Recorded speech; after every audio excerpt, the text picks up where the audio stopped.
Oh, girlfriend. Hi, how are you? I'm good. How are you? I'm pretty sure you're in the exact same setup like the That last we time I were talked to last you. year. Yeah. And when I talked to you last year, you were like, I could tell it was like, I'm new. I don't know. And now she's like, girl, I'm a pro. I've got this. I kicked off season 6 of RHOP last night and I came through. You're so funny. Thank you. You did. That is my intro for Dr. Wendy. Okay, Oh, so I mean, you did. You like came through. That was the first thing I thought. I was like, girl, you own that opening scene of the oh, entire thank you. season. Like, Oh, shut it thank you. down. I Um, tried. My knees are still hurting. yeah. Can you talk me through like what that was like and what the prep was like for that? Because I don't think I could do that. It's so funny because I was like, okay, I'm going to invite the ladies. I want to do something different. And I was just going to do like a really cute like invite and just shoot it to them. And then around that time, there was a silhouette challenge going on around Instagram. And so one of the powers that be was like, that would be interesting. Are you down? I was like, this is so out of my wheelhouse. This is like, I don't know. And they were like, do it. And I said, let's do it. And so I did it.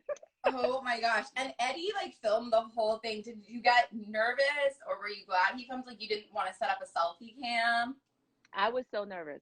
I was nervous because Eddie is like so funny. And so I was laughing as I was doing this. So he's making fun of my jacket. He's making fun of you heard him making fun of my kitten heels. He was like, okay, you have on kitten heels, but okay, we'll make this work. Like he's like so funny the whole time. And so we probably shot that scene for almost 2 hours No. because there was a time where Eddie gave me the camera. He was like, no, this is how you do it. And so it was like the funniest scene ever. He is hilarious. And I have to give a shout out to my doctor, Dr. Joseph Michaels. He is absolutely amazing. He's the reason why all of this is even possible, because he, really like judged me and I love it.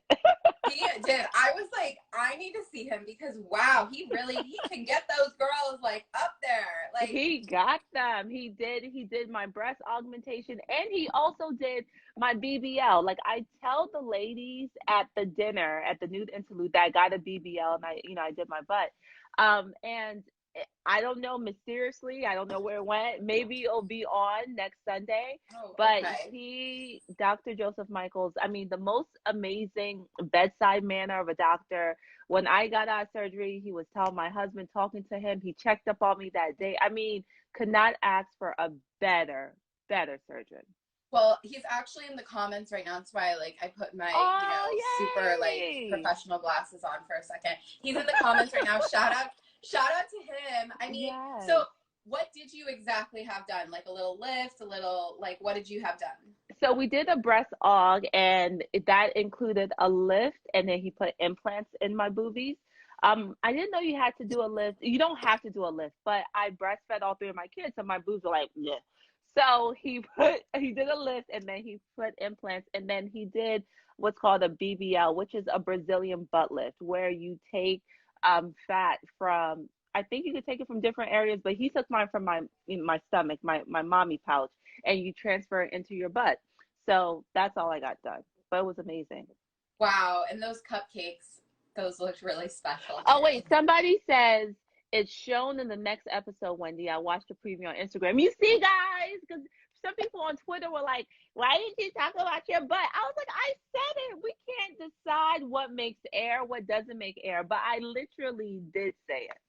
Yes, I know. I was thinking the same thing. I think, you had to watch extremely closely, which as we're sitting there, I mean, we're going to get more into it, but I don't know Mm. about you. All I could think about was Team Giselle or Team Karen, because are we going to continue everything from season 5 on to season 6? Like, talk to me. Listen, I think Giselle and Karen is just the gift that keeps on giving. And I love their dynamic because to me, I think that they really, really love each other. Like they really, really love each other. So to see them spar sometimes is just like, I can't believe you guys are doing this because it's very clear that you guys really, really love each other. But it gets really intense this season, but in a lighthearted type of way. Like, I don't think that they go for the jugular, but they just go at it. Okay. Yeah, because at the dinner table, I mean, it seemed like, and this could have just been the edit, you were there, you tell us, Giselle started it with Karen at the dinner table. And I love them both, like, let me be very clear. But it seemed like Giselle may have started this fight. What would you say? I think that, I asked the question about, I just want all of us to be in a good place because I brought all the ladies to my home and I just want them to be in a good place, right? And so then when I said that, Giselle just spoke her truth and said, well, you know what? I can't be in a good place because this is why. And yeah, I mean, it seems like everybody wants to talk about everyone's relationship, and it seems like everybody's husband has been brought into this oh my some God. point. Like, if I had a husband and I live in Potomac and I was on the show, he'd probably be dragged on there too. Yes. So why do you think that is? Like, why are there all these like cheating rumors kind of going around? Because you even called Potomac what, a town of smoke and mirrors. Yeah, it's so interesting because I just don't think, for me, I think that relationships and marriages are sacred and I take my vows seriously. So even last year when everyone was going in on Giselle and Jamal, I said nothing. Like, I stayed out of that.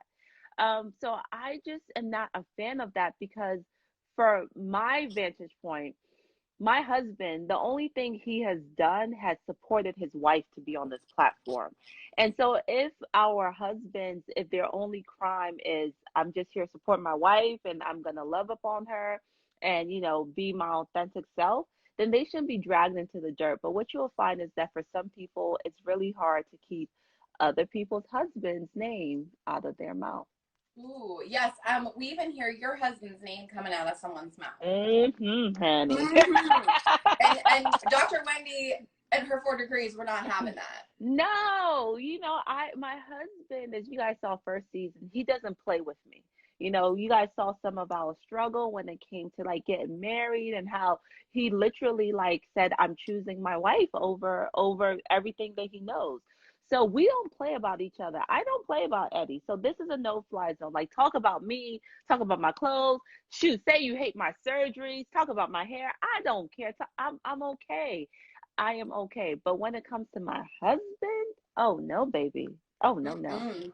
No, Mm-mm. no. So it looks like we're gonna see you go off on somebody. It's fair to say. Yes, someone will be on the receiving end of something. Ooh, I would not want to be on that receiving end. Let me tell you. Where do you think these rumors started? Like, where do they come out of thin air? Like, do you know who the culprit Hmm. is? No, it's so interesting because for me, I really didn't care where it came from because we're public figures. Like, we get talked about all the time. All of us on the show get talked about. Yeah. Every day there's a new blog talking about us, and I'm okay with that. This is enough woe is me discussion. We are privileged. We live a privileged life, and that comes with a cost. So we know we're not immune to people's opinions, and that's fine. My stance is the fact that if you consider yourself my friend, why would you bring that on a platform with millions of people? Right. Or, and then on top of that, you guys saw her talking to someone else. If you're really my friend, then come to me. Ask me the questions. I'll easily answer it for you. I'll say, yeah, girl, I heard that too. Isn't that a mess? We could kiki over it because we all know it's a lie. So I never had an issue over blogs talking. I never have an issue with that per se because get your coins, do your job. That's what they're here for. But if someone is my friend, I have an issue with you bringing it on this platform when you know exactly what you're doing. And don't throw stones and hide your hand and say, "Oh no, I was just discussing it." No, you know what you're doing. You know what you're doing. Ooh, girl.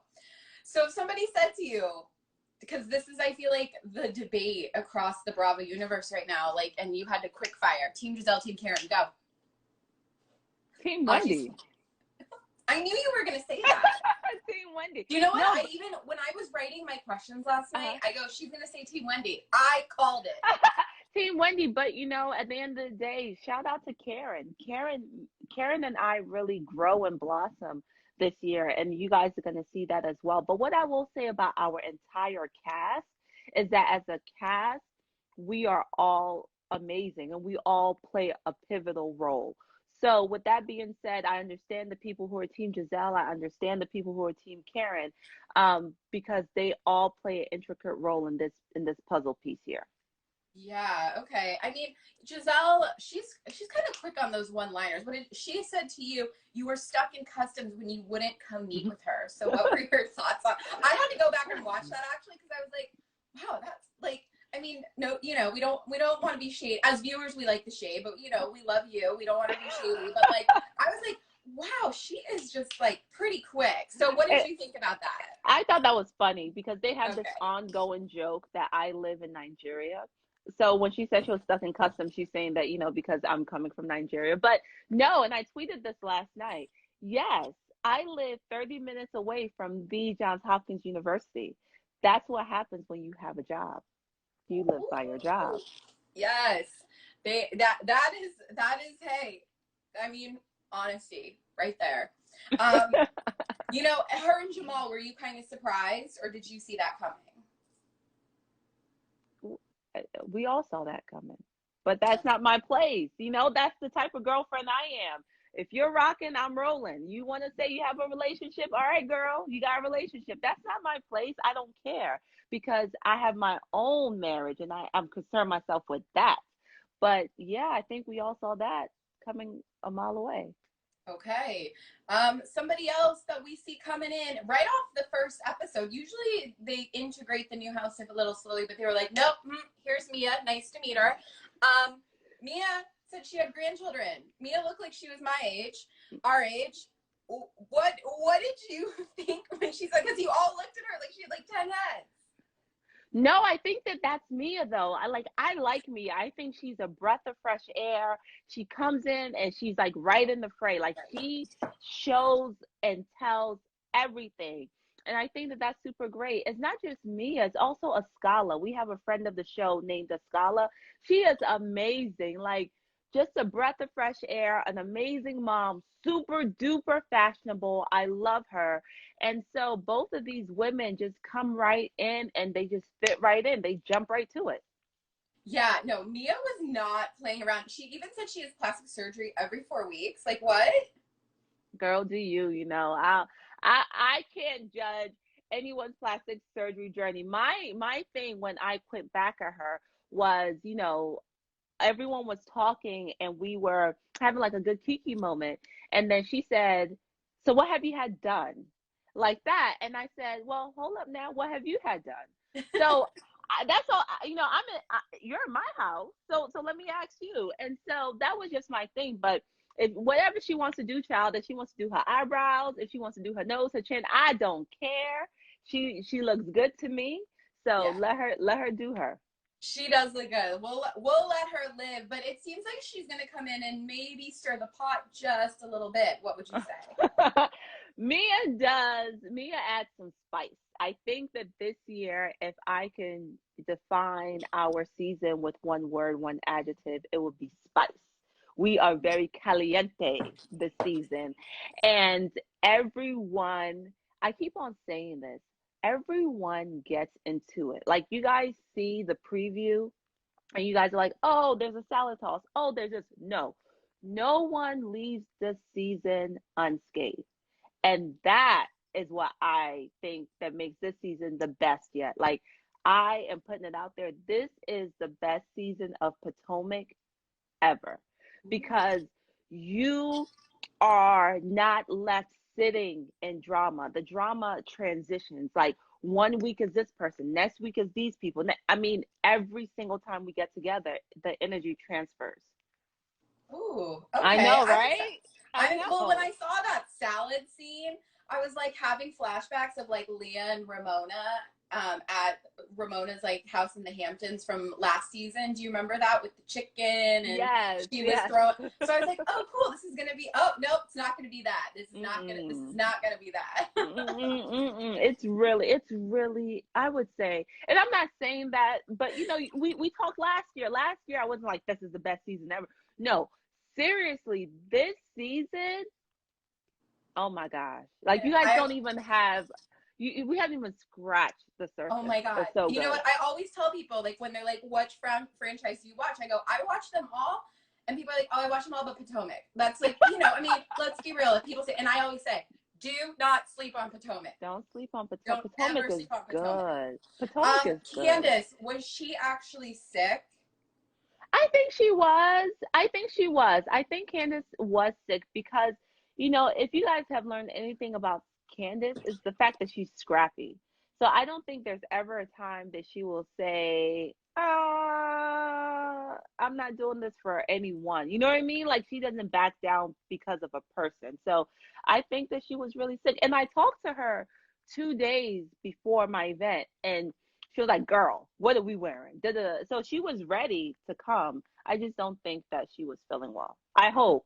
Don't let them show some flashbacks 5 episodes from now, and I eat my words, please. So we don't know for sure. We don't know for sure. Right. Do you still talk to Monique? And how much was her presence missed this season? Also, rest in peace to T'Challa. Oh my gosh, so yeah. sad. We love you, Mo, if you're watching. But tell me. Yes. So we do not mention her name this season. We moved on as a group, but I wish her the best in all that she does, and I wish her nothing but love and peace in her life. Yeah, well, it's definitely going to be a different season. It's going to be a good season. Can you kind of like tease the rest of the season if you have to a little bit for the fans? Yeah, so the rest of the season is really for you guys to put on your private eye hats and get like your little like binoculars, because this is a Nancy Drew season. Everything that happens in one episode when we're all together is going to trickle over into the next episode, and it's a build upon season. So you can't just miss one episode because you're gonna not understand why someone is coming at someone else. You have to watch it in order for it to make sense. And it is truly the best season of Potomac yet. Oh my gosh, I'm Absolutely. so excited because you say you never know who you can trust. Never. And they keep on playing that, but I don't know if people are catching me say that. They may think, is she just saying that about her and Giselle? No. This season, you never know who you can trust. Oh my God, I'm scared. Okay. Well, I told you I had to go back and watch last night's episode again because all of the fans were like, go back and watch it twice. Make sure everybody watches twice, especially the last 5 minutes. So I was like, oh, I better do that too. So I went back and watched it again. I'm like, I'm glad I did because little things I missed. Yeah, little things you miss, little things someone says, who's defending who is not defending who. It's a lot of like, you gotta watch it. It's really good. And I think that when we did the teaser, you know, the teaser was a little bit smoky and the music was a little bit eerie, you know, and that was a prelude to what you guys are going to see this season. Like it's I'm so excited. Well, Dr. Wendy, thank you. Someone just asked, are you still teaching? You are, right? Yes, I am still teaching. I am still at Johns Hopkins University. Yeah, so that's still rocking and rolling. Wow, what a boss. Well, Dr. Wendy, I hope that I get to like meet you in person on my Real Yes. Housewives tour this summer. Oh, yay. We gotta set that up. I'm gonna reach out to you after this. Yes. Real Houses of Potomac airs Sunday nights at I think it's 9 p.m. right on Bravo, 8 p.m. 8 You know p.m. what? We are the openers. We air Sunday nights on Bravo TV at 8 p.m. 7 Central. So yes, and make sure you all tune in for what will be the best season of Potomac ever. The best. Hold me to it. If it's not, I will buy you a drink. Hold me to it. Perfect. And if it is, I'll buy you a drink. So hello. We're both gonna have a drink. Either way. Sounds good. Thank you so much. I hope to see you in a few weeks. Thank you for joining us for TV Talk. Appreciate it. Thank you so much. Have a good one. You too. Bye. Bye.